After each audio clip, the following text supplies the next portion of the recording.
फूलकोबी आज आम प्रस्तुत करवा नुआ शैली गोटे टेस्टी क्रिप्सी स्पाइसी रेसिपी। तो थरे जदि या बनाऊँ फूलकोबी सरीवा पर्यंत यही रेसिपी ही बन खावाई पसंद करेंगे। घर बेसिक सामग्री ही बनिक रेडी हो बहुत स्वादिष्ट लगे रेसिपी खावाई। एमती स्नाक्स भी खाईपारे भात डाली सहित भी खाईपारे। आशा करुँच आज भिडियोटी आपको पसंद आसो। तो चलतु लेट नक रेसिपी आज आम प्रस्तुत करवा। नमस्कार, जय जगन्नाथ फैमिली कुकिंग को आपण मानक अनेक अनेक स्वागत। प्रथम आम गोटे फूलकोबी नवा फूलकोबी को आम पीसेस कटिंग करदे। तो देखो तार नाड़ पीसटा मुझे कटिंग करदेली। तो ये प्रोसेस छुरी साइज भी कटिंग करदे। तो आपण मैंने चाहिए जी फूलकोबी नवा चाहिए से अनुसार नहीं पारे। आपण मान मनपसंद अनुसार आपण मैंने कटिंग करेंगे। तो देखो ये मुझे सबूतक सेम प्रोसेस हिं कटिंग कर अधिक बड़ साइज नहीं कि अधिक छोट साइज नहीं से प्रोसेस फूलकोबी को कटिंग कर देछि। कटिंग कर सारापर गोटे बाउल एड कर 2-3 थर टे भलसे क्लीन कर धोईदे।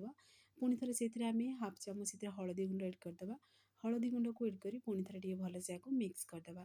ये मिक्स करने द्वारा कौन हम ना जहाँ भी जो पोक थी ताल भी बाहरी पड़ो। तार स्पेशल मसलाटा बनवा अदा रसुण कंचा लंका पुणी जीरा को मिक्सर ग्राइंडिंग करदे साइड रखिदे। तापर गोटे करी नवा से आम कि पानी नवा जी फूलकोबी नहीं से अनुसार पानी देखिकी ने। तो से आम पानीटा टे गरम हो सारा पर आम से फूलकोबी को एड करदे। तापर देदेबा स्वाद अनुसार लुण एड करदे। यही समय जब लुण टे एड करदे ताले देखिए फूलकोबी टे पांचिया स्वाद आसबनी। आ फूलकोबीटा को अधिक आम सिझेबानी केवल टिके फुटला पर्यंत ही अपेक्षा करवा। जमतीक 20% ही ये आम फूलकोबीटा सिझब। तो जेहेतु आम आगु तेल आगु फ्राए करवा तो से अधिक सिझेबा बिल्कुल दरकार नहीं। ना देखिए जिते तेल फ्राए करेंगे से समय देखिए माने फूलकोबीटा अधिक सफ्ट हो तो खाइबा को एते टेस्टी भी रही क्रिप्सी लगे। तो से फूलकोबीटा केवल फुटला पर्यंत ही सिझेबे। सिझी सारा पर आम पानी बाहर कर गोटे आम बाउल रे बाहर करके रखीदे। जमतीक से बिल्कुल भी पानी रही केवल फूलकोबीटा ही रही। तो ये आम या साइड रखीदे। तो आपण मैंने फुल वीडियो को वाच कर बनातु देखिए परफेक्ट बनब आ पूरा पूरी नुआ प्रोसेस रे बनिक रेडी हो रेसिपीटी। तो देखो ये फूलकोबी भी किसी समय मुझे ठंडा कर देछि बाकी समय आगु रखी पूरा ठंडा हो सारी। तो से आम छोट छोट पीसेस रे कटिंग करी से पियाज साग एड करदे। पियाज साग ये पूरा पूरी ऑप्शनल अच्छी आपण मानक जदि पसंद एड करेंगे ना स्किप भी करेंगे। तापर कौन करवा ना पीसेस रे कटिंग करी आम पियाज एड करवा आ छोट छोट पीसेस रे कटिंग करी धनिया पत्र एड करवा। तापर आम जो मसला बटा पेस्टा बनई अदा रसुण कंचा लंकार से पेस्टा को एड करदे। तापर आम ये जी राग खाइबे से अनुसार से लंका गुंड एड करेंगे। जेहेतु आम कंचा लंका बाटी तो पुणी जी राग खाइबे से अनुसार लंका गुंड आते गरम मसला को एड करदे। स्वाद अनुसार देदेबा लुण पुणी अल्प टिके से राशि एड करवा। तो राशि को एड कर सारापर पुणी थे टे भलसे आपको हाथ साहाय्य आम मिक्स करदे। तो देखो ये प्रोसेस रे मिक्स करेंगे जमती मसलार कोटिंगटा फूलकोबी पूरा परफेक्ट मात्रा लगे। तो ये प्रोसेस रे मिक्स करदे। मिक्स हो सारा पर तो से आम एड करवा आरारूट एड करवा।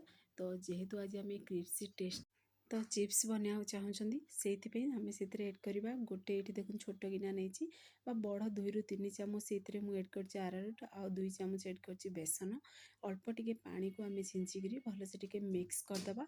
तो यही समय जो कोटिंगटा करेंगे ना देखिए जमती अधिक पतला भी रही माने जमती पूरा सुखा ही बनइबे जिते बढ़िया देखिए से ऊपर आरारूट पुणी बेसन मसलार कोटिंगटा पूरा सुखारे लगी रते बढ़िया पूरा क्रिप्सी बनिक रेडी हे। से प्रति टिके ध्यान देवे ये प्रोसेस रे पुणी थे टिके मिक्स करदे।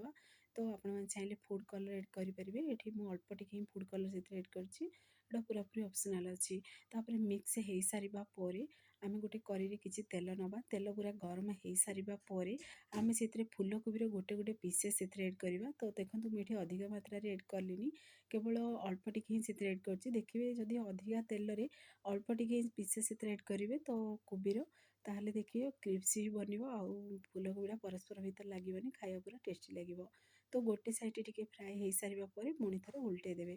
आ गोटे पीस आपण मानक देखे भी दूसरी देखो अधिक तापर बेसन आरारूट कोटिंग लगिनी आउ देखो केते बढ़िया पूरा आमर ये मसला पूरा हल्का ही से आरारूट लगी आ पुणी बेसन भी अल्प टिके लगी जेहेतु क्रिप्सी भी रही बहुत बढ़िया खाइबा लगे। तो आपण मैंने यही तरीका घरे थे बनईकी देखूँ तापर आपण मान अनुभूति मो सहित ସେୟାର କରନ୍ତୁ ବା କମେଣ୍ଟ କରନ୍ତୁ। ତ ଦେଖନ୍ତୁ ଗୋଟେ ଷ୍ଟେପ୍ ବନିକିରି ପୁରା ରେଡ଼ି ବି ହେଇସାରିଲାଣି ଆଉ କେତେ ସୁନ୍ଦର ବି ଦେଖାହେଉଛି ଆଉ ପୁରାପୁରି କ୍ରିପ୍ସି ରହିଛି।